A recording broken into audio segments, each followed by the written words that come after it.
जय श्री कृष्ण। इस वीडियो में हम महाभारत संक्षिप्त कथा में कर्ण पर्व की कथा का गान करेंगे, कर्ण पर्व की चर्चा करेंगे। इसके पहले हमने 7 पर्वों की चर्चा कर लिया था, जिसमें आदि पर्व, सभा पर्व, वन पर्व, विराट पर्व, उद्योग पर्व, भीष्म पर्व और द्रोण पर्व की कथा का चर्चा हम कर चुके हैं।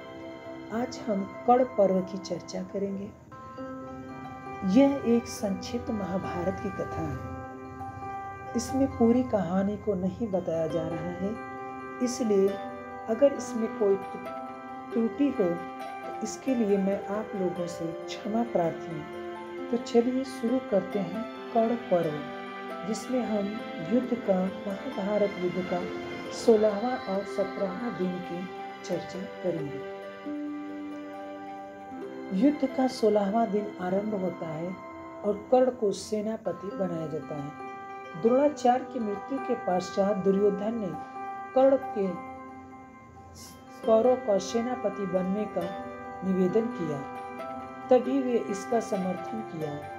सबने इस समर्थन का स्वीकार किया। द्रोणाचार्य दुर्योधन ने कर्ण का सेनापति के रूप में अभिषेक किया। प्रातः कर्ण ने मगरमच्छ की आकृति के व्यूह की रचना की। पांडवों ने अर्धचंद्राकार व्यूह रचा। शंख बजते ही दोनों पक्षों की सेनाएं एक दूसरे पर टूट पड़ी। कर्ण ने पांडवों की पैदल सेना पर भीषण आक्रमण करके उनका नाश आरंभ कर दिया। नकुल ने कर्ण के सारथी को बाण से घायल कर दिया। कर्ण ने नकुल का रथ तोड़ डाला। नकुल भागने लगे तो कर्ण ने उसके गले में धनुष डालकर पकड़ लिया। वह नकुल का वध कर सकता था, किंतु माता कुंती को दिए गए वचन का स्मरण कर उसने नकुल को छोड़ दिया। अर्जुन कौरव सेना पर तीव्र बाण वर्षा करके उन्हें मारते हुए आगे बढ़ते जा रहे थे। अर्जुन को रोकने में कौरव असफल रहे। संध्या होते ही युद्ध बंद हो गया। आज हुए युद्ध में दुर्योधन संतुष्ट था। रात्रि में आपसी मंत्रणा से उसने कर्ण की प्रशंसा की। कर्ण ने अर्जुन के सारथी श्री कृष्ण की प्रशंसा करते हुए महाराज शल्य से अपना सारथी बनने का निवेदन किया। उसने कहा, केवल महाराज शल्य ही कृष्ण के समान रथ संचालन में कुशल हैं। महाराज शल्य ने कहा, मैं साफ स्पष्ट बात कह देता हूँ, मेरे द्वारा कहीं बातें कर्ण को बुरी न लगे तो मैं सारथी बनने को तैयार हूँ। कर्ण और दुर्योधन ने उसकी बात को गंभीरता पूर्वक नहीं लिया और हंस पड़े। शल्य ने कर्ण का सारथी बनना स्वीकार कर लिया। युद्ध का 17वां दिन आरंभ होता है और युधिष्ठिर घायल। कर्ण ने युद्ध आरंभ किया। युधिष्ठिर को दिए वचन के अनुसार शल्य कर्ण को हतोत्साहित करते हुए अर्जुन की प्रशंसा करते रहे। वे कर्ण को अर्जुन और भीम के समक्ष कमजोर कहते रहे। अपने प्रति अपमानजनक वचन सुनकर कर्ण शल्य पर क्रोधित हो उठा। अर्जुन का सामना करने से पूर्व ही कर्ण ने शल्य को भीम की ओर रथ मोड़ने के लिए कहा। भीम कौरव सेना पर तीव्र आक्रमण कर रहे थे। भीम और कर्ण में भीषण संग्राम छिड़ गया। दोनों के बाणों ने एक दूसरे को घायल कर दिया। भीम ने तेज बाण मारकर कर्ण को मूर्छित करना चाहा, किंतु शल्य उन्हें बचाकर ले गए। शुद्ध लौटने पर कर्ण ने युधिष्ठिर पर भयंकर आक्रमण कर दिया। युधिष्ठिर की रक्षा करने वाले नकुल के रथ के घोड़ों को मार गिराया। उसने युधिष्ठिर पर बाण वर्षा कर दी। युधिष्ठिर घायल हो गए। युधिष्ठिर की स्थिति देखकर शल्य जानबूझकर रथ अर्जुन की ओर ले गए। कर्ण द्वारा बुरी तरह घायल युधिष्ठिर का शिविर में उपचार किया जाने लगा। युधिष्ठिर के घायल होने का समाचार जानकर अर्जुन श्री कृष्ण के साथ शिविर आ गए। घायल युधिष्ठिर ने क्षुब्ध होकर अर्जुन को बुरा भला कहा। युधिष्ठिर द्वारा अपमान किए जाने पर अर्जुन ने उन्हें मारने के लिए तलवार निकालने की श्री कृष्ण ने उन्हें समझाया। दुशासन वध। भीम कौरव सेना को तहस नहस कर रहे थे। दुर्योधन, अश्वत्थामा और दुशासन ने मिलकर भीम पर आक्रमण कर दिया। दुर्योधन ने दुशासन को भीम से लड़वा दिया। दुशासन को देखकर भीम का क्रोध भड़क उठा।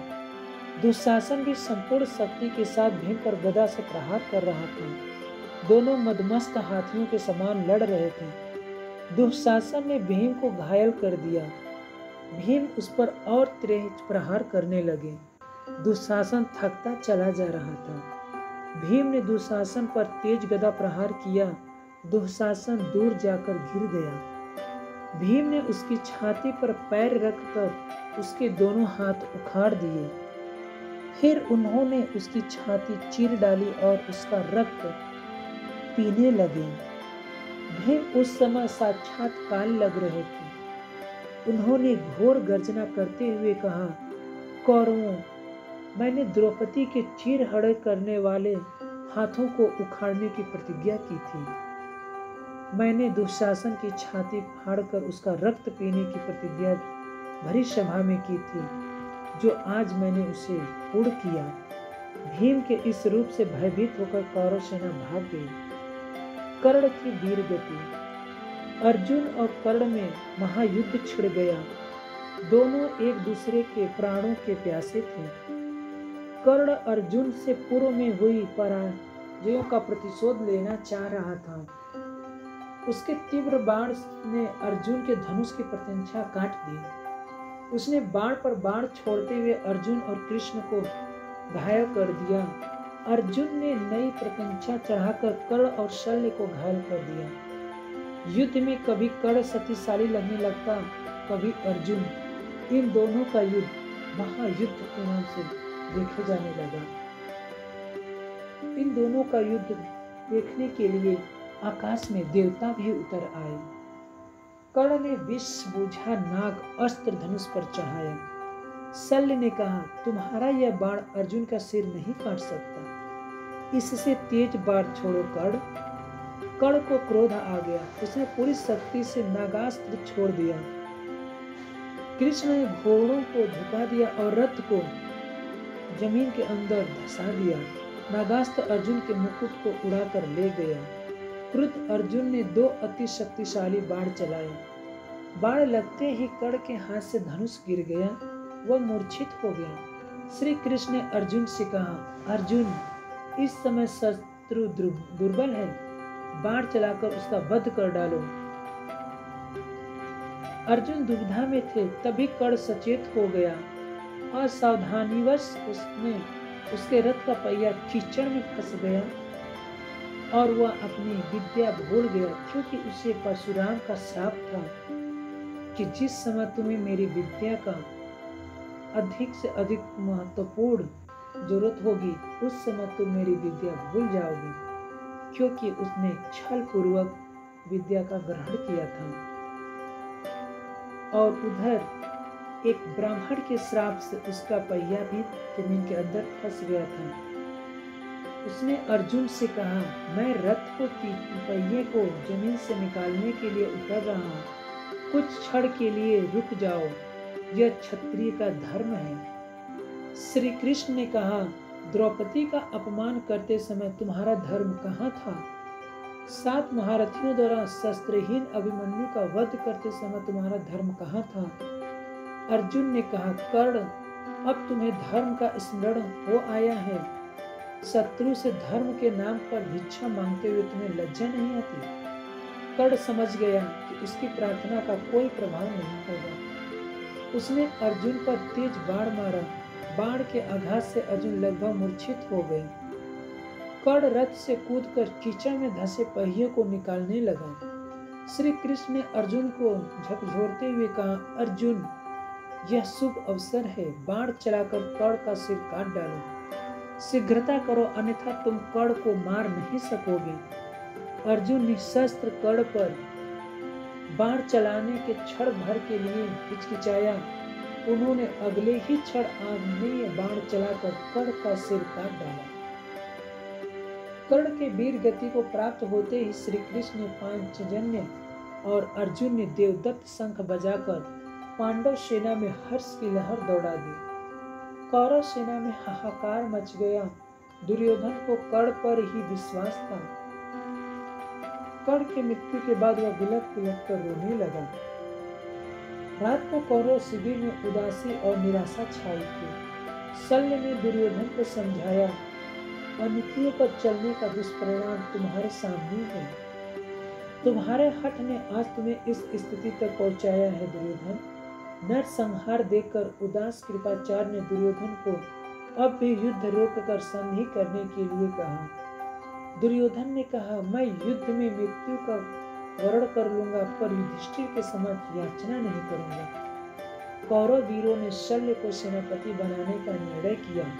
दुर्योधन ने शल्य का अभिषेक कर उन्हें सेनापति का दायित्व सौंपा। इसी के साथ कर्ण पर्व समाप्त होता है।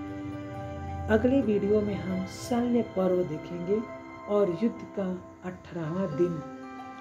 जय श्री कृष्ण।